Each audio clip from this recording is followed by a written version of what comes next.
I remember a particular Philippine traditional poetry that is oral and, well, for performance. And sadly, the tradition has died. It is called the Tigsikan. And really, I racked my brains for a translation. I think the word is untranslatable. Anyway, the Tigsikan, as I said, is an oral tradition in the Philippines. And it pans out like a verbal jousts of several, two or more contenders. And it is an extemporaneous game of one-upmanship. So the contenders try to outdo each other in their poetry, their poetic style and flair, and also in their ideas. What do I mean?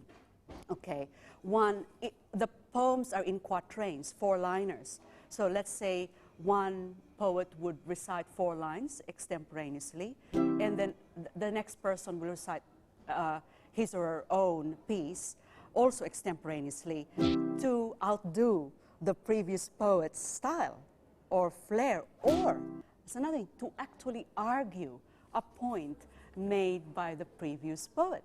So in effect, they're having a verbal joust, and it can just go on and spin up into all sorts of places and metaphors. I'll read the poems first in Bicol, which is my dialect, because I come from the Bicol region in the Philippines.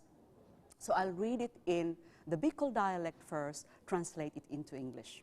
Okay, here is the first tigsik. Tinigsik ko ining burak, pulang-pula sa puon, kompleto sa sadiri, ang mundo kauyon. Okay, here's the English translation, which I think is a very poor translation. I don't think one can ever completely translate another language. You can just, or a poem from another language, you can only approximate the spirit of the poem. So here is a translation. I tigsik this flower, very red on the stem, complete in itself, at peace with the world. A male poet might hear that and stand up and say, answer, here is the dialect, the tigsik in the dialect. Tinigsik ko ining kalibangbang, ang asul niyang pakpak, sa burak nagtugdon. Ay, nakakua ang pula, kikahuron. Here's a translation. I tigsik this butterfly, his blue wings alight on the flower. I, the red, found someone to talk to. The nature of the syntax of my Bicol dialect allows it to, allows the line to be smoother and allows the rhyming scheme, of course.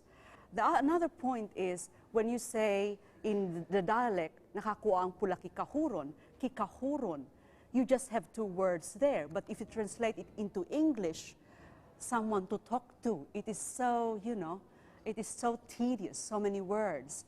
So that's what I mean. I tried my best to translate the tigsik into English, but it doesn't quite get there in terms of rhythm and the play of words, and also, but you know, of course, you're able to translate the meaning, you're able to approximate the spirit of the piece.